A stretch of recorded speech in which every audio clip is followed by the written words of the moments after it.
अस्सलाम वालेकुम वरहमतुल्लाहि वबरकातुहू। जी दोस्तों, आपका अपना इब्न सिकंदर खान आपसे मुखातिब हूँ हैदराबाद सिंध से।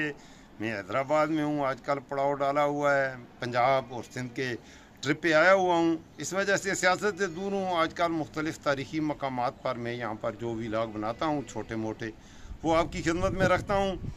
आज सियासत पर आते हैं। वो कि बड़ा अच्छा मेरा सफ़र हो रहा था अल्हम्दुलिल्लाह, लेकिन अफ़गानिस्तान और पाकिस्तान की जंग के हवाले से जो ख़बरें थीं वो आज मैंने ज़रा मीडिया को देखा, खोले मुख्तलिफ़ चैनल, तो इंतहाई में दुखी भी हूँ। पाकिस्तान की फ़ौज ने अफ़गानिस्तान पर हमला कर दिया, अफ़गानिस्तान की फ़ौज ने, तालिबान ने पाकिस्तान पर हमला कर दिया।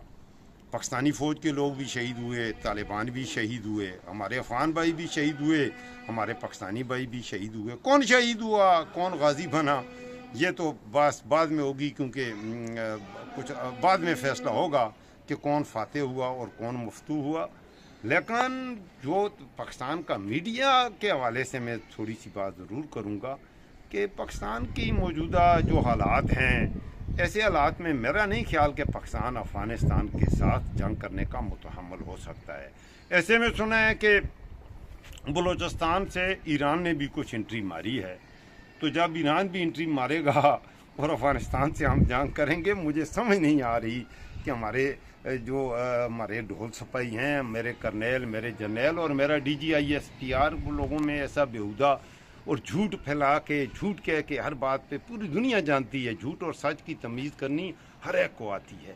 और इस कदर वो झूठ बोलता है लोगों के दरमियान आकर, खुदा के बंदो लानो तो तुम पर कि तुम ये कह रहे हो कि अफ़गानिस्तान के ख़िलाफ़ हमें विजय मिल गई, हम फतहमंद हुए, और अफ़गानिस्तान वाले कहते हैं हम पाकिस्तान के ख़िलाफ़ फतहमंद हुए, हम जीत गए और हमें विजय हासिल हो गई।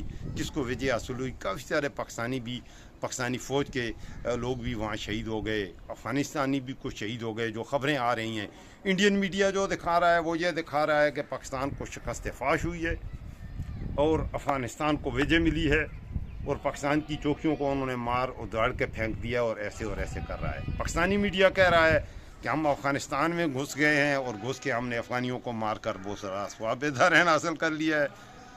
ऐसे हालात में पाकिस्तान के कुछ एंकर्स, मैंने कुछ एंकरीज भी 3-4, में उनके नाम नहीं लेता, आप खुद समझ लें उनको। मैं तो कहता हूँ बिल्कुल अनसब्सक्राइब करें और ऐसे घटिया और गलीज लोगों को मत देखा करें। वो महमूद गज़नवी रहमतुल्लाह के किरदार पर बातें करने लगे हैं।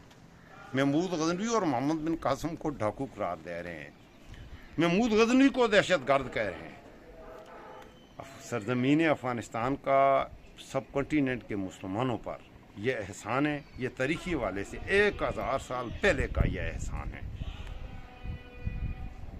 हिंदुस्तान की सरजमीन को इस्लाम की रोशनी की किरणों से मुनव्वर करने वाले जो हैं वो हमारे ये अफ़गान भाई हैं। ठीक है जी, अफ़गानिस्तान के रास्ते से ही इस्लाम सब कॉन्टीनेंट में आया, हिंदुस्तान में आया और पूरे बरसगीर में फैला। एक बात, यहाँ पर पाकिस्तान में बसने वाले पश्तो स्पीकर्स, और पश्तो स्पीकर्स के अलावा पंजाब में भी बड़ी तादाद में भी अफ़गानिस्तान से आकर मुसलमान, उनकी नस्लें हैं जो आज यहाँ पर मुसलमान हैं। अल्हम्दुलिल्लाह, ये एक इस्लामी मुल्क है, तो अफ़गानिस्तान का उस हवाले से भी एक है। फिर एक अजीम फातह है उन्होंने के, अच्छा, ये जो एंकर और एंकरियाँ महमूद गज़नवी पर तबसरे करके स्वाब-ए-दारैन हासिल कर रहे हैं अपनी रेटिंग बढ़ाने के लिए, उनकी इल्मियत का ये आलम है। आप यकीन कीजिए उन्होंने स्टडी नहीं किया। Even they don't know who was Mahmud Ghaznavi, उनको पता ही नहीं महमूद गज़नवी था कौन, महमूद गज़नवी कहाँ से आया। फिर सोमनाथ तक पहुँचने से पहले गुजरात से, देखें, अफ़गानिस्तान से गजनी से निकल के सोमनाथ तक का बड़ा लंबा फासला, ज़रा गूगल अर्थ खोलिएगा और देखिएगा, और ये फासले, और दरमियान में बहुत से जंगें लड़ता हुआ वो सोमनाथ तक पहुँच, 17 हमले किए। उसने कोई थोड़ी सी कमाई हासिल करने के लिए या सोमनाथ का मंदिर लूटने के लिए ये सब कुछ नहीं किया था। ठीक है, और उसने मंदिर में तो उसने कहा कि मैं बुत फरोश नहीं बनूंगा, बुत शिकन बनूंगा, वो एक अलग दास्तान है। लेकिन वो दुनिया की किसी लालच के तहत वो हिंदुस्तान नहीं आया था, उसका मकसद कुछ और था, और उसका जो मकसद था उसी की तबीर आज ये है कि आज हिंदुस्तान का कोई रियासत, कोई शहर ऐसा नहीं जहाँ इस्लाम ना हो, जहाँ मुसलमान ना हो, जहाँ मसाजिद ना हो। सब कुछ इसकी बुनियादें जाकर महमूद गज़नवी से मिलती हैं। ऐसे हालात में इतने मैं हैरान हूँ इनकी अक्ल पर। اور یہ اپنی سستی ریٹنگ کے لیے بغیر تو تم سچ بول کے بھی پیسہ کما سکتے ہو. اگر تم نے اپنا چینل ہی اوپر لے کر جانا ہے تو سچ بولنے سے بھی چینل اوپر چلا جاتا ہے. یہ ضروری نہیں ہے کہ تم اپنے چینل کی ریٹنگ بڑھانے کے لیے اس طرح کے بکواس کرو. خاص طور پر وہ میں اس کو چبا کہتا ہوں اپنی زبان میں اس کو اس بغیرت کیا نام ہے یار اس کا, مبشر لقمان. اب اس بغیرت پر میں کیا بات کروں, یہ آپ کامنٹس میں دکھے گا. مبشر لقمان نثار چودھری پر میں کیا بات کروں, جاوید چودھری پر میں, غلیظہ فاروقی پر میں کیا بات کروں. یہ ایسے بغیرت لوگ ہیں, یہ پاکستان کے نوجوانوں کو گمراہ کر رہے ہیں, سچے حقائق نہیں پہنچا رہے لوگوں تک, ہر بات پہ جھوٹ, اور صرف اپنی اسٹیٹمنٹ کو گلیمرس بنانے کے لیے, اٹریکٹیو بنانے کے لیے بےہودہ قسم کے تھمبنیل.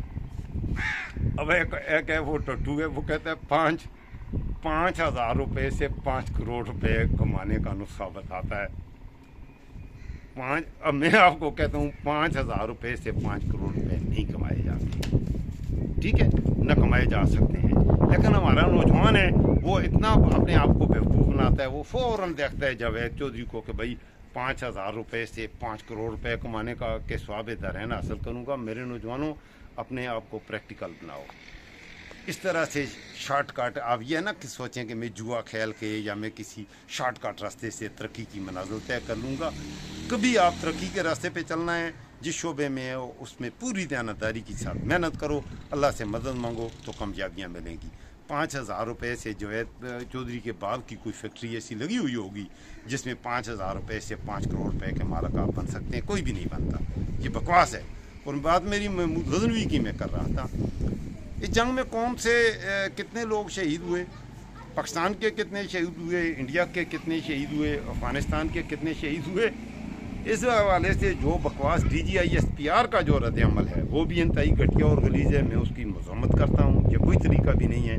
افغانستان اور ایران سے ہمیں کسی صورت میں جنگ نہیں کرنی چاہیے, اور خاص طور پر افغانستان کے حوالے سے تو میں یہ کہوں گا وہ ہماری اسٹریٹجک ڈیپتھ ہے.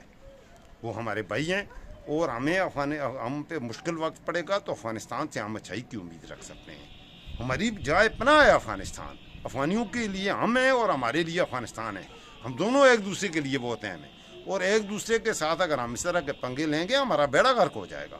اگر ہم نے اس ریجن میں اسلام کی خدمت کرنی ہے تو اسلام کی خدمت اس طرح ہو ہی نہیں سکتی کہ آپ افغانیوں سے لڑیں. افغانی ہمارے بھائی ہیں. تو ہم عمران خان صاحب کی پالیسی, یہ اس کا میں کریڈٹ دوں گا اس کو, اس نے افغانستان کے ساتھ دوستی بنائی تھی, افغانیوں کے ساتھ دوستی بنائی تھی. انہوں نے 1 سال کے عرصے کے اندر ان بےغیرتوں نے اس دوستی کو اس نیج پر پہنچا دیا. آج افغانستان پاکستان پر اور پاکستان افغانستان پر حملے کر رہا ہے. نیکسٹ ولاگ میں انشاءاللہ آپ کو مکمل اعداد و شمار بھی بتاؤں گا کہ کون شہید ہوئے ہیں, کتنے غازی بنے ہیں پاکستان کے اور کتنے افغانستان کے. یہ آپ کا اپنا ڈیجیٹل پلیٹ فارم ہے, آپ کا چینل ہے. ضرور چینل کو سبسکرائب بھی کر دیجیے گا, لائک بھی کر دیجیے گا, شیئر کیجیے گا, اور بیل آئیکن ضرور پریس کیجیے گا تاکہ میرے آنے والے جو ولاگز ہیں ان کے آپ نوٹیفیکیشن وصول کرتے رہیں. اس وقت تک اتنا ہی. اللہ حافظ.